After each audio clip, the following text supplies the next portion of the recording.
I also wondered. I was going to ask about the Cootie opening in like of the pandemic. It opens up and they've got the full protective gear on to prevent from cooties. And I'm reading, oh man, that's a different read now, I'm sure, than when it was written and when it was intended. Yeah, I mean, I don't know if you've experienced that same thing, but especially over the first year, 2020, I actually had to ask my editor. I'm like, what do we do at this point? We have novels that are slated to come out that don't address this at all, like set modern day, realistic fiction. But we wrote them 2 years ago, right? And we've been in the process of editing them, so nobody's wearing a mask, right? Everybody's still in school. And then what do we do 2 years from now when we go back to reflect on this time? Like, do we imagine an alternative reality where COVID-19 didn't exist? And then to get at what you're getting at, and then how does this change the stuff that we've already written? Yeah, looking back on that first chapter, it's incredibly startling, and I wouldn't have written it that way. But 5 years from now, is it going to carry the same valence? Like 10 years from now, if it's even still in print, right? Will it matter? It was enjoyable. It didn't stop that. It was just a momentary of, oh. But it's not much different than if you see people just open mouth kissing on a TV show from back in the oh you shouldn't do that until you've seen their vaccination card and you've shown them theirs. Right. There are process. There's a steps to take before you get to that. So that's all. And I mean, and that also speaks to one of the things that as an artist, I'm sure you think about too, which is balancing what we could possibly be considered to be universal appeal or universal truth, right? Something that's going to stand the test of time with addressing like a very current need. And I have a book called Posted, which is all about the power of language, and it's about friendships falling apart, and it's about sort of social angst and social strata and bullying and all that stuff. And I feel like when I wrote that book at the time, and probably still a little bit now, it reads well, right? It carries weight, and I think readers react to it the way that I wanted them to. 10 years down the road, though, I don't know. Like, I don't know if it's going to carry that same weight or have that same meaningful impact because I feel like it was a product of its time. I was revising that book when the presidential primaries were underway for the 2016 election. And so I'm sitting there watching debates, and the people who are vying for the position of what some consider to be the most powerful person in the world were calling each other names, right? And I was thinking to myself, these are our role models, right? These are the people our kids are going to look up to for how they should use language and how they should use words. And that's why this novel is important, right? And I don't always set out with a novel to be like, all right, this novel is going to have a message. This novel is going to teach you something, gosh darn it. But with that book, I did, right? And I do wonder sometimes if that message, the messages that we choose to include in our books are context specific, or if somehow they will manage to morph and have value for generations of readers to come. But then I look at the books that I loved as a kid, and I would say 70, 80% of them I go back to, and they're just as meaningful to me now, if not more, than they were when I was a kid. Some things probably lose their luster, right? But the power of fiction, the power of storytelling, is that we can tell stories that everybody can connect to on some level, I hope. At least that's the goal. I mean, Tales from a Fourth Grade Nothing is going to continue to outsell both of us forever, in perpetuity. it will never not be. I'm not jealous. Yeah, no, this actually, this last year and a half had finally convinced me to quit with the messages. That people don't listen. let's tell the story. Let's have fun. If you present people with scientific data that you will die, you will kill your loved ones, wear a mask, socially distance, they go, no.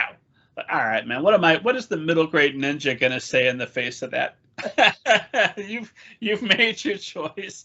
I can't help you. Let's tell a fun story, and hopefully I'll reach a few people here and there, and that's about all I'm gonna aspire to. Yeah. But don't you feel like when you picture that 10-year-old reader or that 12-year-old reader, don't you just picture this? I do. This like huge spongy brain, right? With all this potential and capability, just like, I don't know, with tendrils, right? Curiosity and creativity just shooting out, grasping onto whatever they can. And you think to yourself, there is still time, right? You can be brought back to the light side. I know the Emperor hasn't driven it from you fully, right? And so I think that's one of the advantages of writing for middle grade and for younger audiences, is that I don't get disillusioned with that aspect of it. I always feel like there's an openness and a readiness in my readers to at least go on the journey. Now, when they get to the end of the journey, if I leave them a little kernel of wisdom, right, if there's a little something tucked inside the fortune cookie and they read it and they're like, no, not buying it, that's fine. That's cool. They have their reasons. As long as they have reasons. As long as they went on the journey. As long as they actually gave me, the time and, the mental energy to think about it at least. Then that was the start of a conversation, right, between us. Now, if I had to write for adults, which I know you also do, then I think I would probably have a very different viewpoint on it.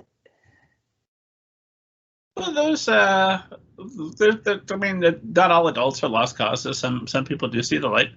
But I remember, who I was, 5th, 6th grade, when I would have been the ideal audience for some of these books versus who I became versus who I grew up to be. Very different. And there were some ideas that flew in the face of I was raised very religious, very small town values, very, very much in disagreement with adult Rob, but same guy, kind of, sort of. And those little seeds that get planted, they add up eventually. It takes time. It won't happen like immediately. But, you come back and you bump into somebody after they're in college and they got away from the town that they're in and some of the no good friends that they had because that's who was in proximity to them at the time. And, you did the best of what's around with the friends that you had. But now you've gone out into the world. You've been able to pick some people with broader perspectives. My God, you're a new person. And that seed that you picked up in John David Anderson's book was what started it all. It was a slow growth thing. We can certainly hope, but I also don't want to dismiss what you said, because I don't think we need to lose track of the fun either, man. Like, I didn't fall in love with books as a kid because of the social messages that they were delivering to me. Yeah, they're seeds. Certainly they were there. I was vaguely aware of them, but I fell in love with books because they made me laugh. And they scared me so much that I almost peed my pants. And I fell in love with books because there was the possibility that if I opened my closet door, right, I could walk through and then I'd be in Narnia. And that would be incredibly awesome. And so I think that should be always our first priority, right?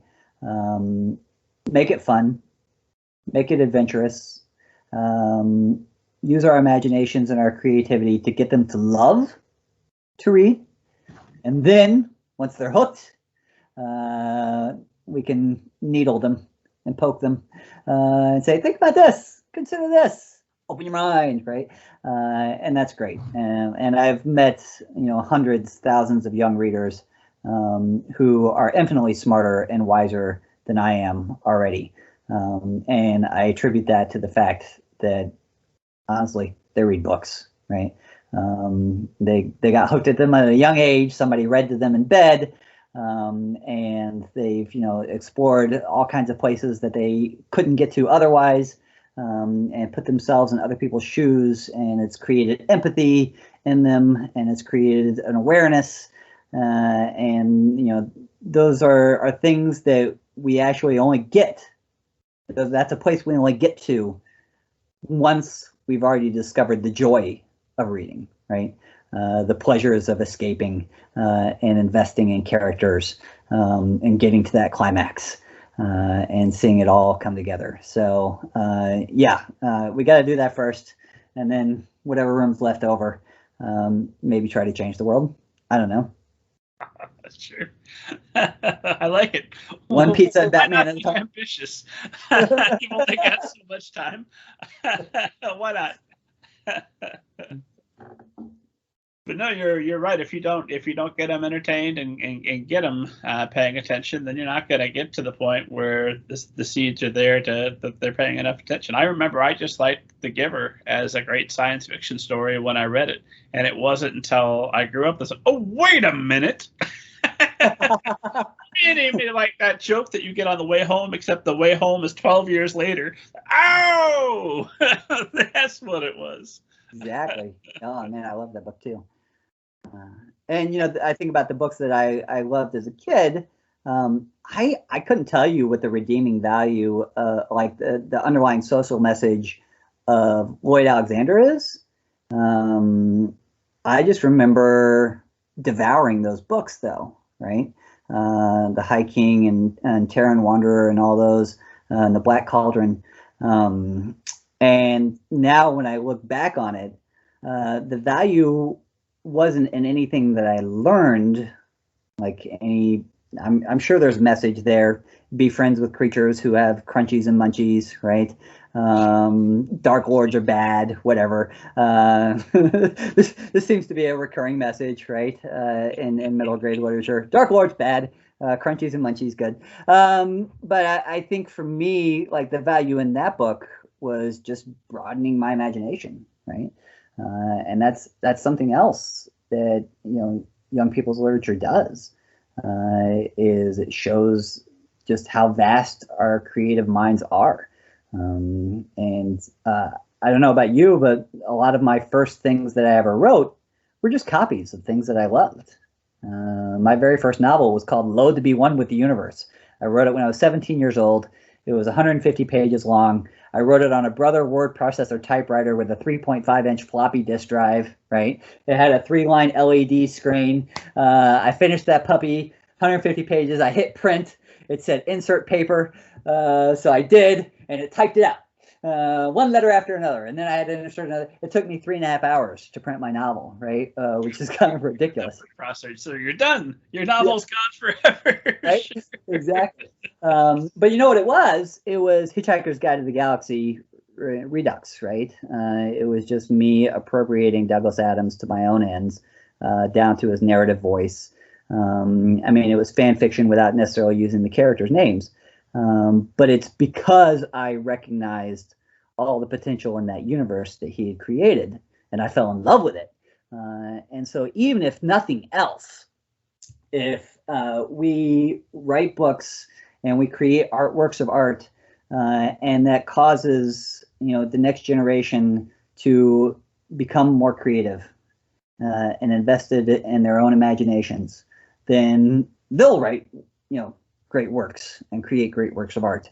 And even if ours don't change the world, guess what? There's mine, right?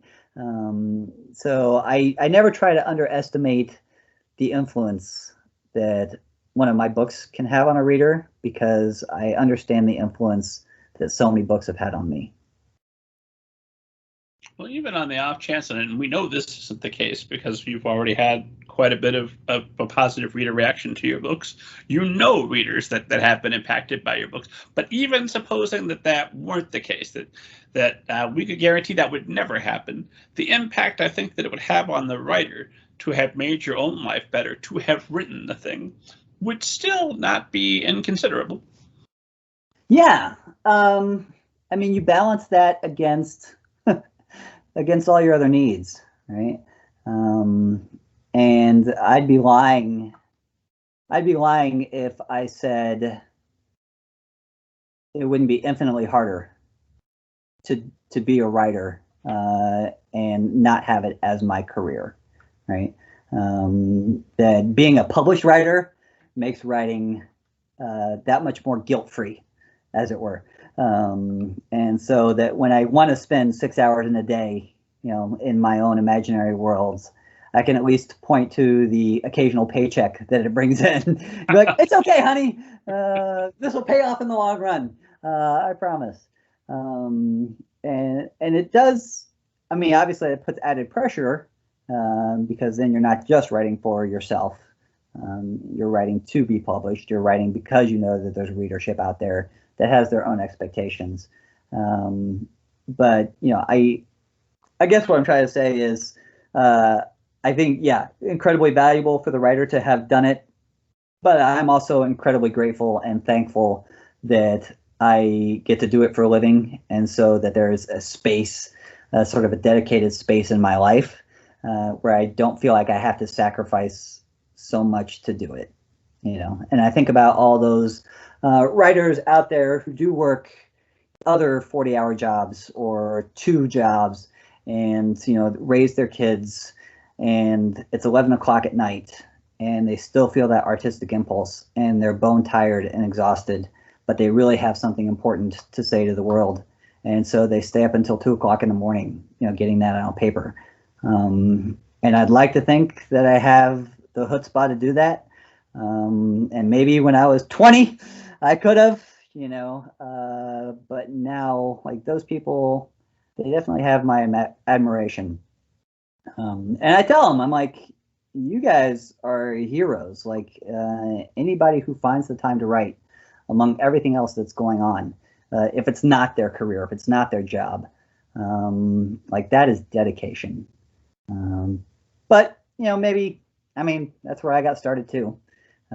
So hopefully everybody who has something to say hopefully everybody who has something meaningful and important and not harmful to say will find a platform and the capability to say it. Well, I don't know, and maybe I'm in the minority on this. I always think that let the people with bad things to say go ahead and say those out loud too, and let's hear them out, and then shoot them down and realize, like, if somebody a little bit smoother than Ayn Rand came out with a new Atlas Shrugged and made those arguments just a little bit more convincing than the cartoonish buffoonery that they are now. And look how much trouble that book has caused. Oh, right. My God, with Alan Greenspan being an Ayn Rand devotee, that's one of the reasons we have income inequality.